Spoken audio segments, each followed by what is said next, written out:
pensa que você acorda com seu copinho de energia. A energia tá um copinho aqui e eu acordo com esse tanto de energia. Não acordo com o copo cheio. Nossa energia ela é finita, ela é limitada. Eu não acordo com o copo cheio. Dormi mal, o copo já não tava lá muita coisa, já tava em 60%. Antes de sair de casa, o gato vomitou na minha roupa, o menino tá chorando, minha energia vai baixando. Quando chega no final do dia, eu não tenho nada, eu tô me arrastando. Eu preciso colocar ao longo do dia prazeres que me dão um tiquinho mais de energia, que botam mais um pouquinho de água nesse copo. E aí eu preciso olhar quantos furos está nesse copo. Porque às vezes eu encho de prazeres e não enche nunca, porque tá cheio de furo. Então assim, o que tá drenando a minha energia no meu dia a dia? O que tá me adoecendo? Não adianta eu ser alérgica a trigo e continuar comendo bolo com trigo todos os dias e tomando remédio, né, doutora? Não adianta, eu vou tomando remédio, mas eu não vou estar tirando de perto de mim a fonte do meu adoecimento. Quando a gente fala da saúde mental feminina, as principais reclamações são ansiedade, o excesso de cansaço, o excesso de preocupação, insônia é uma queixa que chega muito, questões relacionadas à saúde clínica, sintomas físicos, dor, sintomas relacionados a ganho ou perda de peso, às vezes questões dermatológicas até que chegam porque as mulheres têm mais atenção para isso, né? Então uma perda de cabelo, alergias, um sintoma que tá na pele, ela já procurou dermatologista, já fez tratamentos e não melhora e acaba vindo para o consultório da psiquiatria porque tem relação sim com o estado mental. Outras queixas do mundo aí da clínica e da saúde física que também estão relacionados a uma ansiedade. Eu aprendi a dizer muito mais não depois de ser mãe, porque eu esticava ao máximo sim, sim, sim, sim. Aí você vê que você começa a se sacrificar pelo bem do outro. E no fim você tá acabada, mas cumpriu tudo o que precisava. Eu não preciso cumprir tudo o que precisava para os outros, eu preciso me ouvir mais. Então ali eu comecei a dizer mais nãos, mas ainda é como a Elisama falou, o equilíbrio ele não é uma linha reta, então há momentos em que ainda há um desequilíbrio, há dias difíceis, eu falo, tem dias desafiadores e dias maravilhosos. Oi pessoal, bem-vindas de volta à nossa série Doutoras em Autocuidado, promovido pelo Doutor Consulta. Estamos passando por um momento do ano muito importante para todas nós, o Mês da Mulher. Aproveitando a oportunidade, vamos conversar sobre pautas que envolvem a saúde e o autocuidado feminino. Eu sou a Carol Marcelino, jornalista, palestrante e comunicadora. Sou uma mulher preta, de pele retinta. Eu estou usando o meu cabelo mesclado com tranças e também uma extensão loira na altura da minha cintura. Estou usando um conjunto de calça com colete no tom bege. Nas minhas orelhas estou usando argolas azuis e nos meus dedos anéis azuis também. E fui convidada pelo Doutor Consulta para mediar esses papos super relevantes e edificantes que vão rolar por aqui. Continue acompanhando para conferir tudo. Dessa vez, selecionamos uma trinca super importante para debater: tempo, saúde mental e saúde financeira. Ou seja, os principais pratos que equilibramos no dia a dia. Com a jornada tripla e às vezes até quádrupla que nós enfrentamos, é comum alguns fatores como a saúde, o lazer e o bem-estar ficarem para um depois que raramente chega. E assim a gente vai se negligenciando pouco a pouco até que essa conta para de fechar. Deixar o nosso próprio bem-estar de lado para priorizar o de quem nos rodeia é quase inato a quem experiencia a maternidade, o casamento e, de forma geral, a vivência feminina. Não à toa, segundo estudo realizado pela Women in the Workplace, o burnout, que simboliza o esgotamento total do corpo, é bem mais comum em mulheres do que em homens. E durante a pesquisa, 42% das entrevistadas alegaram já ter sofrido sintomas da doença. No entanto, nós acreditamos que isso não precisa ser assim, que existem medidas práticas a serem implementadas e uma mentalidade a se adotar para que esse cenário mude. Vamos falar sobre isso? Para começar, queremos saber de você. Conta pra gente nas redes sociais. Qual a sua maior dificuldade para equilibrar sua rotina? E como você gerencia o estresse no dia a dia? Ou então, compartilhe com a gente a sua vivência. Quero saber de tudo. Para falar de equilíbrio entre vida pessoal, trabalho e família, nada melhor do que recrutar quem sente isso na pele. Hoje o time que vai me ajudar nessa tarefa está maravilhoso e com perspectivas diferentes e incrivelmente enriquecedoras. A Nayumi Goldoni, que é mãe, atriz, modelo e youtuber, veio nos contar como ela implementa medidas super eficazes para equilibrar esses 3 fatores em sua vida e principalmente como faz para implementá-los em meio à maternidade. E mais, ela vai nos contar as estratégias que ela usa para ensinar sobre finanças para suas pequenas. Olá, eu sou a Nayumi, sou uma mulher branca de cabelos castanhos claros. O comprimento do cabelo é um pouco abaixo dos ombros. Estou usando uma blusa coral, uma calça bege, uma pulseira e um colar dourados e uma sandália de salto. E também contaremos com a presença ilustre de Elisama Santos. Ela é escritora, psicanalista e apresentadora, e eu sou fã. Ela já escreveu uma série de livros sobre comunicação não violenta e apresenta um programa chamado Saque das Emoções no GNT. Quando o assunto é autocuidado, é com ela mesma. Eu sou Elisama Santos, eu sou uma mulher negra. Eu estou usando uma calça cor-de-rosa, uma camisa de botão cor-de-rosa, da mesma cor da calça, um tênis de onça, colar amarelo, brincos amarelos, meus cabelos estão trançados e batendo mais ou menos na cintura. Por fim, para completar o nosso time, vamos conversar com Tatiane Vasconcelos, que é psiquiatra do Doutor Consulta, especializada em desenvolvimento infantil e ressalta a importância da atenção à saúde mental. Oi, eu sou a Tatiane, eu sou uma mulher branca, de altura mediana, magra, tenho cabelo castanho claro e eu tô vestindo um vestido azul, sem mangas e usando uma sandalinha marrom. Sejam bem-vindas, meninas. Obrigada, coisa boa. Muito feliz de estar aqui com vocês, com esse time, para falar de uma coisa tão importante, saúde como um todo, né, de uma forma mais completa. Para quem não me conhece, sou mãe de 3, Mavi, Maeli e Laia, o bebezinho de 3 meses agora. E poder trazer, eu trago muito esse conteúdo sobre família, sobre maternidade nas redes sociais, e muito com esse viés da vida real, que não é aquela coisa romantizada, não é terrível, mas os nossos desafios do dia a dia e as conquistas também, porque sempre tem.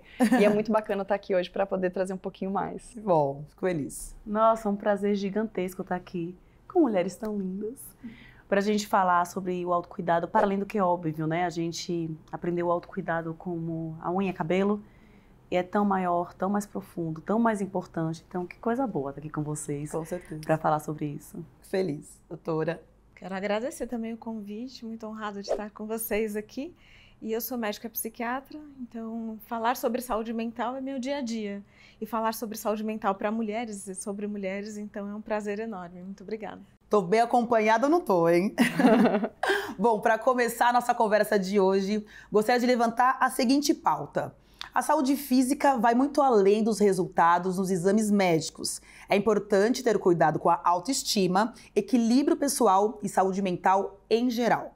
No entanto, com tantas preocupações, isso fica em segundo lugar na lista de prioridades. Para não deixar com que isso aconteça, é necessário fazer escolhas diárias para não se deixar de lado e gerir o tempo com estratégia.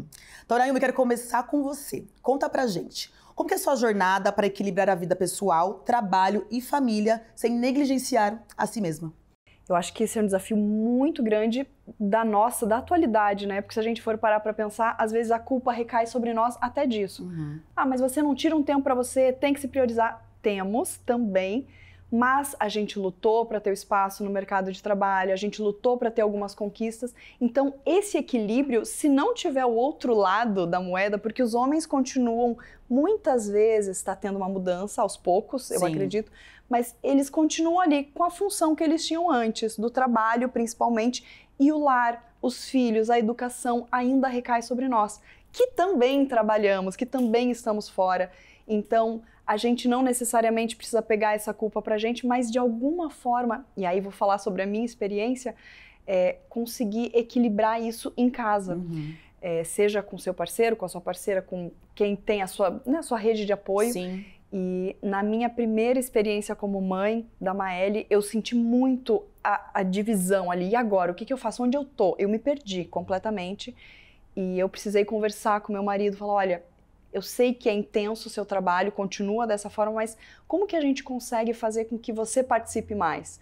Porque eu nem que eu quis, assim, não existe esse não querer. A gente está tão envolvida, eu ainda tô nessa fase com o terceiro filho, tem uma simbiose ali nos 3 primeiros meses, ainda está sendo difícil esse equilíbrio nesse momento de puerpério, né? porque o neném demanda muito da gente. E tem os momentos que a gente fala, ok, eu continuo trabalhando, né? Eu sou autônoma, então não tive uma licença pós-parto, licença para ficar com o neném, licença maternidade, mas sinto falta de ter esse momento mais com ele. Então, chamar a pessoa que está com você, a pessoa que é seu parceiro, sua parceira, a pessoa que está junto, quem está, né, te dando um auxílio, para dividir um pouco mais as tarefas. É isso que tornou a minha maternidade mais leve e eu consegui equilibrar um pouquinho melhor os pratos. Olha só, e quando a gente fala de pratos, né, assim, eu sou jornalista especializada em saúde e tenho uma rotina profissional muito intensa. E aí eu falando sobre a saúde da população, falando sobre a saúde das pessoas, mas eu tava dormindo 4 horas, não tava me alimentando bem, não tomava, né, a quantidade necessária de água. Então eu parei e falei, eu tô me negligenciando um pouco, voltada para minha parte profissional, né? Então eu tive que parar, olhar para dentro e entender quais eram as prioridades para eu também conseguir dar conta ali de ser uma boa profissional no dia a dia, né?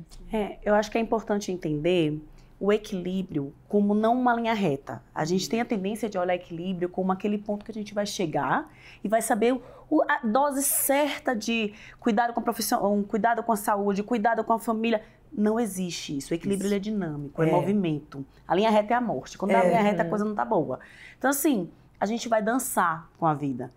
Eu vou experimentar que, nossa, hoje eu trabalhei demais. Você percebeu alguém numa bicicleta, uma equilibrista naquela linha, num circo, você vê que a pessoa tá assim, ela tá se movimentando, ela não tá parada.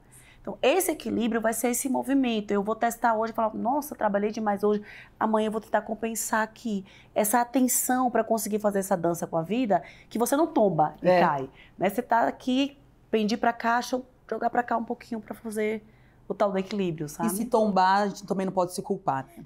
E dá para levantar.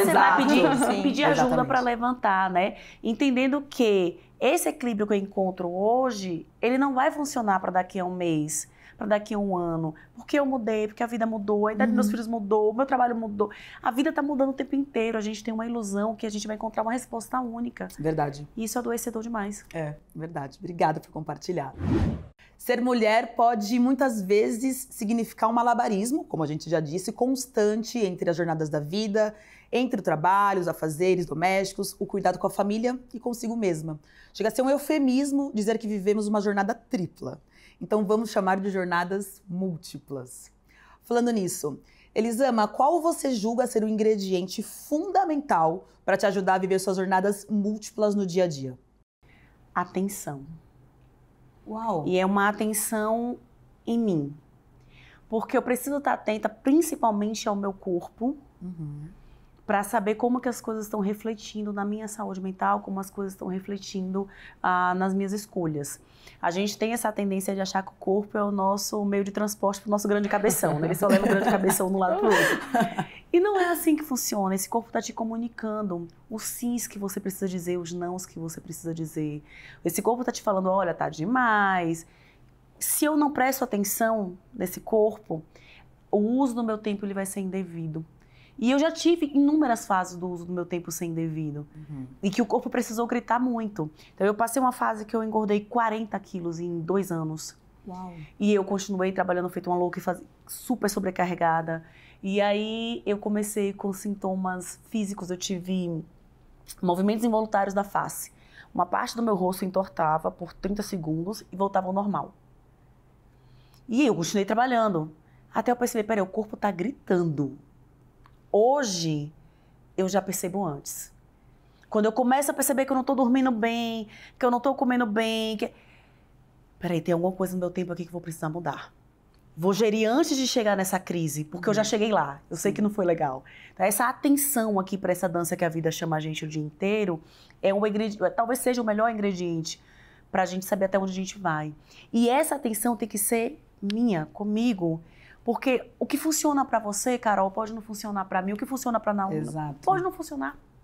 Então, eu tenho que saber o que é que me mostra que eu tô bem e o que me mostra que eu tô precisando de ajuda. E o que fazer quando você sente isso, né? Você Exatamente. falando, eu pensei, nossa, eu preciso, quando eu sinto que meu corpo tá gritando, eu preciso falar, expor pra alguém tudo que eu tô sentindo. E o corpo dá sinais, Dá. né? E aí eu falo, ok, botei pra fora, eu compreendi melhor, consigo entender e trabalhar essa questão. Vamos agora reduzir. Ontem eu tive um episódio que eu tava super tensa, falando, não tô conseguindo equilibrar, minhas filhas estão de lado, tô focada no trabalho, tô triste. falei com meu marido, conversamos. Eu falei, preciso de ajuda, eu tô num limite. E fui dormir leve. Sim. Isso é tão bom, você entender, tá, aqui eu entendi esse meu limite também. Isso é importante. Fala assim, até de limite, né, doutora? E assim, a gente procurando esses limites, respeitando o nosso corpo. Eu queria entender um pouquinho na sua perspectiva, como psiquiatra, né? Quais os efeitos da jornada múltipla na saúde mental da mulher, assim? Porque nós, mulheres, é aquilo que a Naomi falou, né? A gente tem a parte profissional, mas também tem uma outra carga que fica nas nossas costas, né? Qual que é o efeito disso? Se a gente lembrar que todas as mulheres têm essa tendência, enfim, a achar que vai dar conta de tudo, né? O dar conta de tudo é se sobrecarregar de tarefas, de preocupações. Só que o nosso corpo, ele não se adaptou para essa realidade ainda. A nossa mente ainda não evoluiu nessa velocidade que a gente acha que precisa acontecer. Então, assim, quando a gente tem uma sobrecarga de tudo, né, de tarefas, de preocupação, de trabalho, de relacionamento, né, às vezes a gente também se sobrecarrega tendo relações que a gente nem deveria, nem queria ter. Isso tudo começa a nos causar sintomas. E não são só relações amorosas, né? São relações... Não, são relações, às vezes, abusivas em qualquer contexto. Isso também é uma sobrecarga. A gente pode estar falando até de uma amizade que você não se sente muito confortável de ter, mas você acaba sendo obrigada ou se sente obrigada por um motivo ou por outro. E as mulheres me parecem que têm mais disso. Isso tudo vai gerando sintomas no nosso corpo. A gente não tem uma descarga ali onde a gente conecta um pluguezinho e descarrega tudo e deixa tudo aquilo de lado. Todas as informações que a gente adquire, as relações, o estresse, a ansiedade, vai gerando uma tensão constante. Uma tensão, não uma atenção, né? Que é muito diferente. Uma tensão que às vezes é até física, muscular. Quantas mulheres têm dor? Dor é um sintoma muito importante por conta de tensão, de ansiedade, de problemas diversos, mas enfim... Sintomas vêm para mostrar para a gente, né, Elisama, que alguma coisa está acontecendo. Então, uma dor de cabeça constante, uma azia que nunca passa, um incômodo, um cansaço, aquela fadiga, as exaustas que a gente sempre encontra, né, podem estar dizendo para a gente, para os seus parceiros, que, puxa, eu tô tão sobrecarregada, tão cansada, que o meu corpo está me gritando aqui, tem alguma coisa errada. E aí isso pode acabar levando essa mulher a transtornos psiquiátricos, né? O transtorno, ele é o caminho natural de um sintoma que não está sendo cuidado. E é por isso que a gente tem que ter tanta atenção no que a gente está vivendo, sentindo e em tudo que está chegando na nossa vida.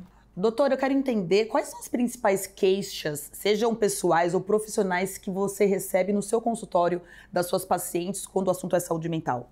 Quando a gente fala da saúde mental feminina, as principais reclamações são ansiedade, o excesso, né? O excesso de cansaço, o excesso de preocupação, insônia é uma queixa que chega muito, e questões relacionadas à saúde clínica, sintomas físicos, dor, sintomas relacionados a ganho ou perda de peso, às vezes questões dermatológicas até que chegam, porque as mulheres têm mais atenção para isso, né? Então, uma perda de cabelo, alergias, um sintoma que está na pele, ela já procurou dermatologista, já fez tratamentos e não melhora e acaba vindo para o consultório da psiquiatria, porque tem relação sim com o estado mental. E outras queixas do mundo aí da clínica e da saúde física que também estão relacionadas a uma ansiedade, uma fadiga, o estresse, o cansaço. O cansaço é uma queixa muito típica da mulher, né? E reclamações da sua vida social familiar. Sim. Então, eu faço tudo, eu estou sempre preocupada, ninguém me ajuda, e aí eu não tenho disposição para sair, para me divertir, para brincar com os meus filhos. Queda de libido, que é super importante. Então, a gente tem que lembrar que a mulher está sempre sobrecarregada. é muito mais comum mulheres sofrerem de ansiedade do que os homens, por exemplo. Apesar de que os homens também têm muita ansiedade. Mas mulheres são mais afetadas. Mulheres são mais afetadas por depressão. Então, tem essa discrepância muito grande aí dentro da saúde mental a respeito dessa dinâmica e desse equilíbrio entre a saúde masculina e feminina quando a gente pensa em todas essas questões. A gente sabe que, segundo o IBGE, apenas 50% dos homens auxiliam as mulheres em afazeres domésticos. Enquanto nós dedicamos mais de 21 horas semanais a essas tarefas, os homens eles dedicam apenas 11 horas. Eu queria ouvir da Elisa um pouquinho sobre essa socialização feminina, né? Fala um pouquinho sobre isso. A gente aprendeu que esse é o papel da mulher. O que é a socialização? A socialização é como a gente entende que o mundo funciona. Quando a gente chega no mundo, vão nos ensinar. Novela, série, papai, mamãe, tudo ao nosso redor nos ensina como o mundo funciona. E nós, mulheres, aprendemos que o nosso valor está pulverizado nas coisas ao nosso redor. Então, se meu filho tá bem ou tá mal, mostra o quanto eu sou uma boa mãe. Se no dia do cabelo maluco ele tá com um cabelo que não tá tão legal, mostra o quanto eu sou uma boa mãe. Eu me lembro quando eu casei, a minha mãe chegou na minha casa uma vez e falou: filha, encontrei Isaac é meu esposo, saindo agora a camisa toda amassada. O que é que vão falar de você? De mim? Poxa. Isaac não passou a blusa dele. Eu falei, de mim, querida, quem tem filho de bigode é gado. Esquece isso, não tem nada a ver com isso. Mas a gente aprendeu assim, a preocupação que ela passou pra mim era real. Vão falar que você não é uma boa mulher, filha, porque o teu marido está com a camisa amassada. Como que a gente não fica ansiosa? Muito se fala que mulheres são controladoras, né? Ah, mas é que ela controla tudo que tem que ser feito, ela quer saber tudo. Mas se eu sei que nesse malabarismo aqui, se eu deixo um pratinho cair, quem vai pegar a vassoura e a pá para catar os cacos do pratinho sou eu não deixo ele cair. Exatamente. Entende? Então não adianta falar, relaxa, querida, tá, eu relaxo. Mas quem vai manter todo mundo que eu mantenho vivo, vivo? Quem vai dar conta dessa realidade para além de mim, para que eu consiga dar uma respirada? Tem não que a gente consegue dar sim. Mas tem vários que simplesmente você não tem para quem recorrer. Então, quando a gente fala de eu não dou conta não pode ser individual. Eu não dou conta pode ser substituído por eu não ter um apoio suficiente. Exato. Quanto de apoio está me faltando para que eu consiga finalmente ir para o médico, para que eu consiga marcar e ver essa dor de cabeça que está insuportável, para que eu consiga ver como é que está minha pressão, para que eu consiga ler um livro. Então, a gente fala de autocuidado e muitas vezes o autocuidado vira mais uma obrigação, mais um peso para as mulheres. Porque além de tudo, eu tenho que falar, mas eu devia estar me cuidando e não tô. Pois é, eu queria muito. Há um tempo a Miriam Goldenberg fez uma pesquisa que eu gosto muito com mulheres mais velhas, mulheres e homens. E as mulheres falaram que elas queriam rir mais. Olha. Eu achei tão triste. Porque, veja, você vê o idoso da praça jogando dominó, você não vê a idosa da praça. Você não vê a idosa. Não tem a idosa da praça. Porque esse exercício do cuidado que nós fazemos, ele é infinito. Tem sempre alguém precisando ser cuidado. E foi uma coisa que você falou, nós somos ensinadas. Eu quero ouvir da Nayumi, que tem 2 filhas pequenas, mulheres, né? Como que é pra você passar isso pra elas, sem esse peso que nós aqui recebemos na nossa geração? Isso, eu tenho um marido muito participativo, então eu tenho que falar pra ele assim, a mudança que ele teve quando a gente se conheceu. O pai dele, ele tinha um combinado com a mãe que ela faria as coisas em casa, e ele trabalha fora, e ele chegava e o prato tinha que estar quente, com comida recém-feita, prontinha, não tem requentar. E ele me conheceu, eu falei, peraí, aqui não funciona assim. E ele já vem de uma vida muito mais independente, então ele já não esperava a mesma coisa, mas ainda assim a gente precisou ter muitas conversas e alinhamentos, e hoje ele participa muito da vida com as crianças, com as meninas, isso é incrível. E eu falo, é esse exemplo que eu quero que elas vejam, que elas busquem pessoas que não vão pesar na vida dela, e sim que levantem, que ajudem, que cooperem, somem, que né? façam a parte deles também. Porque assim, o homem come a mesma comida, ele usa roupa, ele mora na mesma casa. Então, ele não está ajudando a mulher, ele está vivendo a casa dele, né? Vivendo sendo um aquela adulto rotina. funcional, Sim, né? sendo um adulto funcional. Então, isso acho que já é super importante, e eu vejo a gente repetindo coisas de outras gerações, assim como os homens, as mulheres também. A minha avó era uma pessoa que não sentava, não parava nunca, chegava a dar um nervoso. E aí eu vi a minha mãe e falava, mas até hoje, gaúchas, mas senta, pelo amor de Deus, tá sempre ali de pé. E agora eu me vejo repetindo isso. E isso, quando eu percebi que minha irmã veio me visitar, enquanto a gente conversava, ela, senta, vamos conversar. Eu, não, vamos limpar a bancada, vou lavar uma louça, não posso parar, porque se eu parar, depois que ela for embora, eu vou ter que arrumar. Sim. Então, não vou parar. Quando eu percebi, eu falei, meu Deus, eu virei minha mãe. Será que as minhas filhas também vão seguir esse caminho? E aí o que a gente busca é isso, é o exemplo, principalmente, e mostrar que elas têm um espaço para serem quem elas são, sem precisar provar para a sociedade as coisas. Vão dizer que você não... A minha filha, inclusive, tem aquelas questões básicas de criança, não quero pentear o cabelo. E eu venho... O que vão dizer da mãe dessa criança? O que vão dizer dessa criança?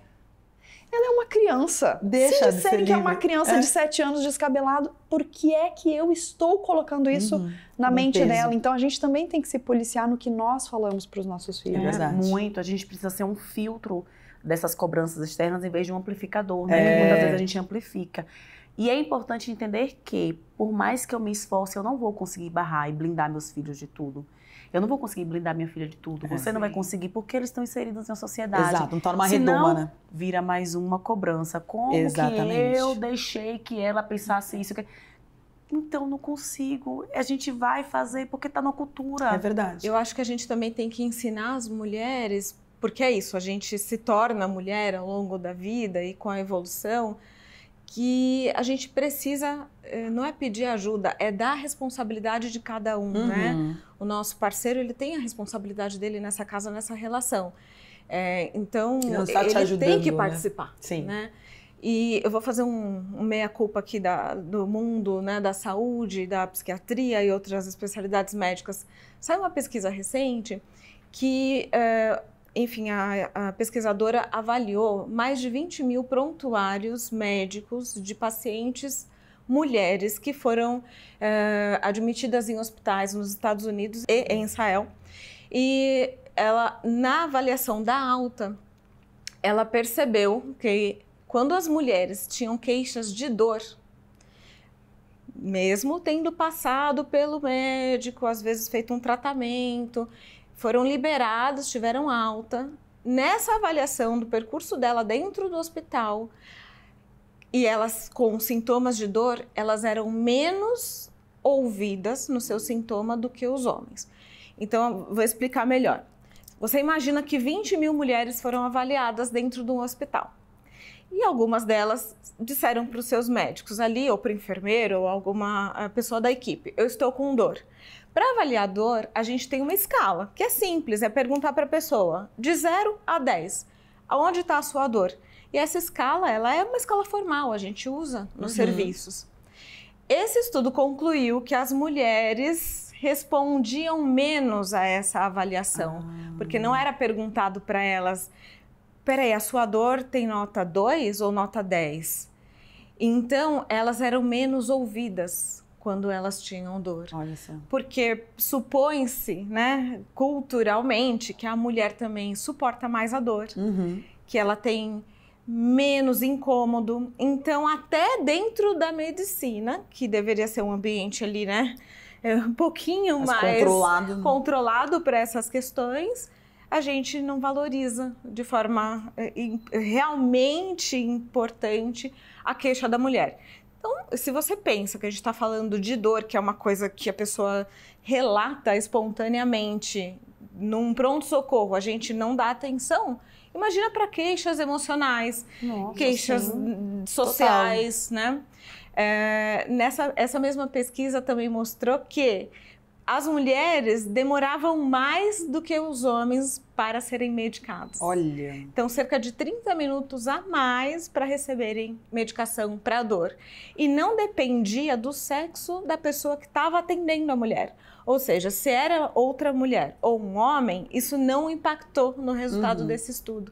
O que quer dizer que, inclusive, nós mulheres ouvimos pouco as mulheres, né? Sim. E essa é uma grande questão. E eu acho que a gente está conversando aqui sobre isso, e até a Elisama comentou de alguns sintomas que ela teve, mas eu queria entender de vocês, se vocês têm esse olhar de autocuidado com vocês hoje, depois de tantas experiências, né? De saber o momento de parar, o momento de respirar, o momento de dizer todos esses nãos, né, para a sociedade.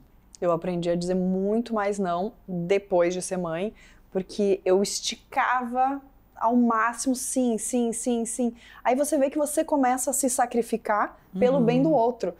E no fim você tá acabada, mas cumpriu tudo o que precisava. Eu não preciso cumprir tudo o que precisava para os outros, eu preciso me ouvir mais. Então ali eu comecei a dizer mais nãos, mas ainda é como a Elisama falou, o equilíbrio, ele não é uma linha reta, então há momentos em que ainda há um desequilíbrio, há dias difíceis, eu falo, tem dias desafiadores e dias maravilhosos.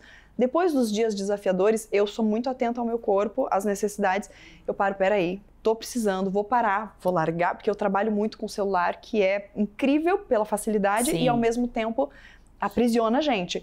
Vou largar o celular, não vou pegar, vou passar o sábado, o domingo aqui com minhas crianças, com a família, em casa, vou fazer minha comidinha, vou fazer as coisas por prazer.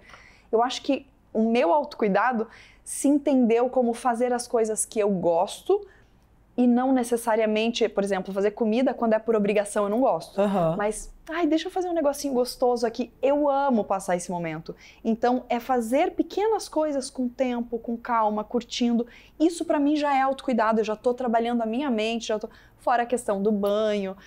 Tem essa coisa que falam muito autocuidado com a parte estética. Pra mim não é nem como estética, mas eu falo, o pós-banho, quando eu tenho tempo pra passar meus cremezinhos, eu falo, eu estou me olhando, eu estou me tocando, eu sei que tá tudo bem. Coisa do meu corpo. Eu estou atenta em mim, são minutos que eu falo, eu adoro me sentir cheirosa, eu falo, nossa, eu estou aqui, sabe? Isso então, pra saúde mental é essencial, né? Essencial, é um contato com você, né, em todas as suas esferas. Física, mental, espiritual, a gente também tem que falar de saúde espiritual, né, que é super importante para a nossa saúde mental. Mas eu vou até fazer talvez uma crítica a essa nossa tendência de levar o autocuidado básico do dia a dia para um patamar de um autocuidado pleno. Olha só, a gente está dizendo que tomar banho é um autocuidado que a gente tem que buscar. Gente, os homens tomam banho todos os dias e passam um tempo aí no banheiro, sem pressa. O senhor tem no banheiro, né? Sem se preocupar. O senhor tem no banheiro, né? Então, assim, é um momento incrível. Também compartilho, né, dessa sensação de estar cuidando de mim quando eu estou tomando um banho mais demorado. Mas olha que absurdo isso.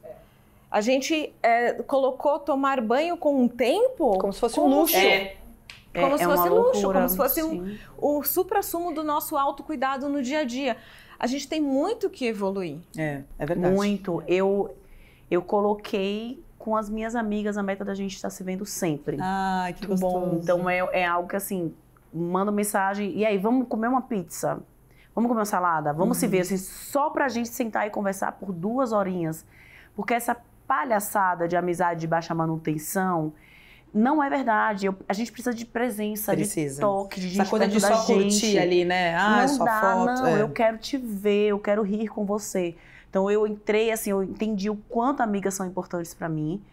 E aí eu ligo mais pras minhas amigas, eu mando mais áudio, eu mando áudio, eu quero ouvir tua voz, não mando uma mensagem escrita, não, manda um áudio, manda um podcast, eu quero te ouvir. Às vezes a gente não vai se ver, mas me manda um áudio, eu quero ouvir sua voz, eu quero saber como é que você tá. E eu faço massagens, assim, eu faço acupuntura, eu faço a liberação miofascial, eu percebi que me ajuda muito. E aí esse mês de março seria um mês com muito trabalho. A minha empresária já sabe, marca tuas massagens, tudo que tu puder nesse mês, que esse mês você vai precisar. Porque é isso, tem fase que demanda mais, e nessa fase que demanda mais, eu vou acrescentar mais coisas que me dão suporte. Que você pensa a vida, já bebi minha água toda, que eu falei que eu bebo muita água? Mas você pensa que você acorda com seu copinho de energia. Energia tá um copinho aqui, eu acordo com esse tanto de energia. Não acordo com o copo cheio. Sim. Nossa energia ela é finita, ela é limitada. Eu não acordo com o copo cheio. Dormi mal, né? Vai diminuindo. O copo já não tava lá muita coisa, já tá ali 60%. Antes de sair de casa, o gato vomitou na minha roupa, o menino tá chorando, minha energia vai baixando. Quando chega no final do dia, eu não tenho nada, eu tô me arrastando. Eu preciso colocar ao longo do dia prazeres que me dão um tiquinho mais de energia, que botam mais um pouquinho de água nesse copo, entende? Então assim, encontrar uma amiga, e aí eu preciso olhar quantos furos tá nesse copo. Porque às vezes eu encho de prazeres e não enche nunca. É verdade. Porque tá cheio de furo. Então assim, o que é que tá drenando a minha energia no meu dia a dia? O que é que tá me adoecendo? Não adianta eu ser alérgica a trigo e continuar comendo bolo com trigo todos os dias e tomando remédio, né, doutora? Sim, claro. Não adianta, eu vou estar tomando remédio, mas eu não vou estar tirando de perto de mim a fonte do meu adoecimento. Eu acho. Eu preciso olhar dentro desse copo aí também os furos. É isso, porque o autocuidado, ele engloba a nossa saúde física, nossa saúde mental, né? Socializar com as pessoas que a gente gosta, ficar, de repente, né, afastada das pessoas que a gente não gosta, né? Procurar prazer no trabalho, no dia a dia, pra gente conseguir, de fato, ter uma vida plena e satisfatória, que é o que todo mundo procura, né? Sim, com certeza. E agora, eu quero propor uma dinâmica com vocês, que vai nos ajudar a entender um pouquinho que o processo de se priorizar em meio à rotina feminina é constante e não linear. É muito importante saber que está tudo bem regredir, ter momentos de descontrole e depois voltar à rotina de autocuidado, voltar à jornada de autocuidado. O que importa é sempre procurar oferecer o que der dentro do que temos em mãos. Então vamos lá. O jogo se trata de um eu nunca. Eu vou descrever algumas situações e vocês vão responder eu nunca ou eu já, se já passaram por isso. Beleza? Até beber uma aguinha. Vamos lá. O primeiro é: eu nunca deixei de lavar o cabelo para cuidar da casa. Eu nunca. É porque o meu cabelo ele é fininho, seca rápido. Eu amo tomar banho. Assim, de todas as minhas coisas de autocuidado, eu falo o banho e é o meu momento. Mesmo com o bebê recém-nascido, eu falava, o banho eu não troco por nada. Porque era que fossem 10 minutos, são os meus 10 minutos do dia. Então, esse é o... Então não que seja uma competição, mas pontos para ela.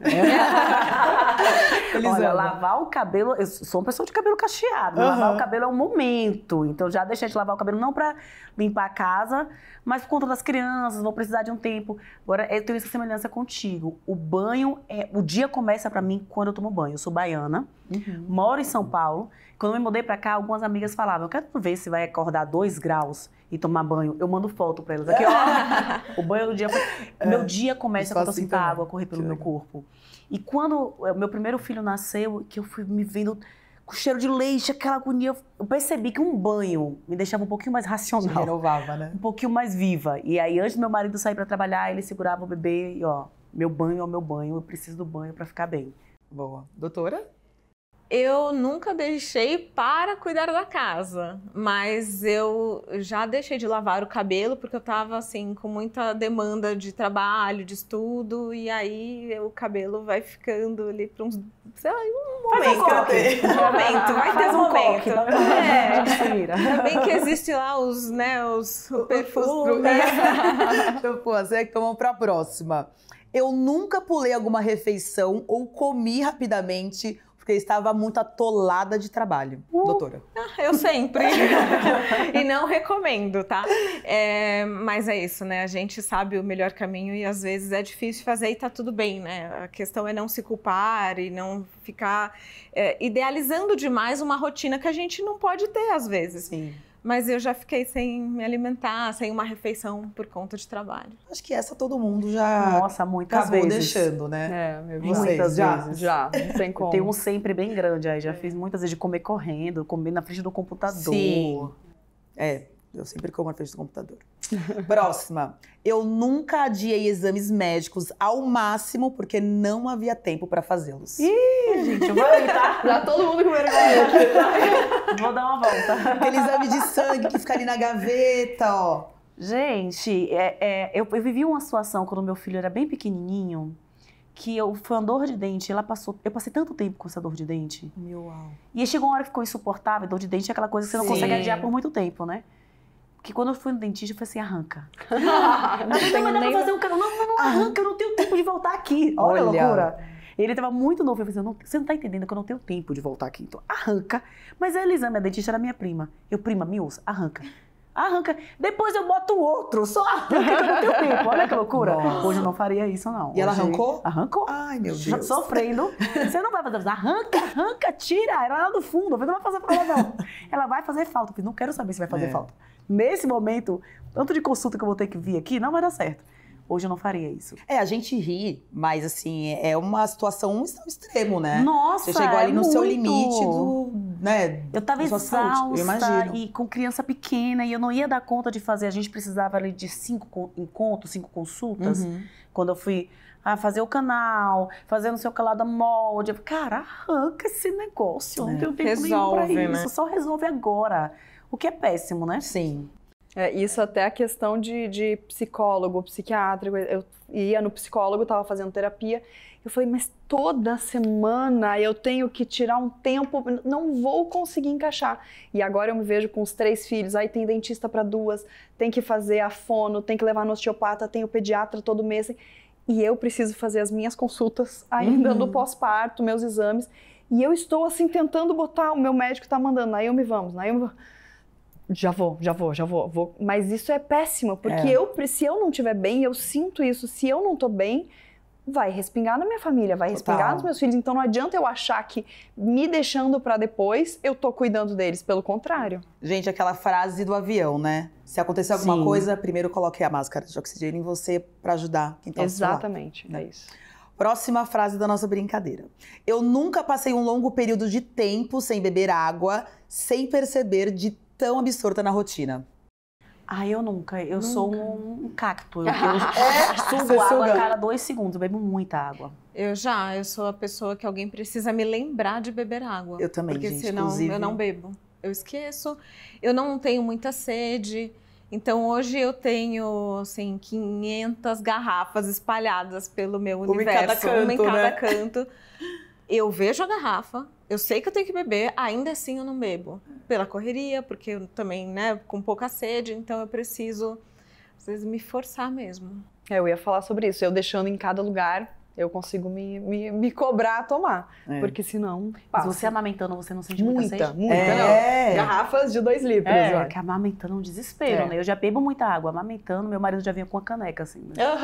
Eu sou que nem a doutora, eu também me forço um pouco a beber, no mínimo 2 litros, pra conseguir atingir a meta, mas não é uma coisa que meu corpo pede, né? Eu tenho que ficar mais atenta, assim. Mas acho que todos esses cenários são mais comuns, né, do que pensamos na rotina de mulheres que são obrigadas a ter várias preocupações ao mesmo tempo. No entanto, é muito nocivo à nossa saúde mental e física e precisamos evitar com que chegue a esse ponto a todo custo. Muito obrigada, Naomi, Elisama e doutora Tatiane. Foi um papo mega enriquecedor que com certeza vai ajudar muitas mulheres. E o próximo episódio também promete, viu? Será focado em saúde mental, com dinâmicas incríveis para provocar reflexões importantíssimas.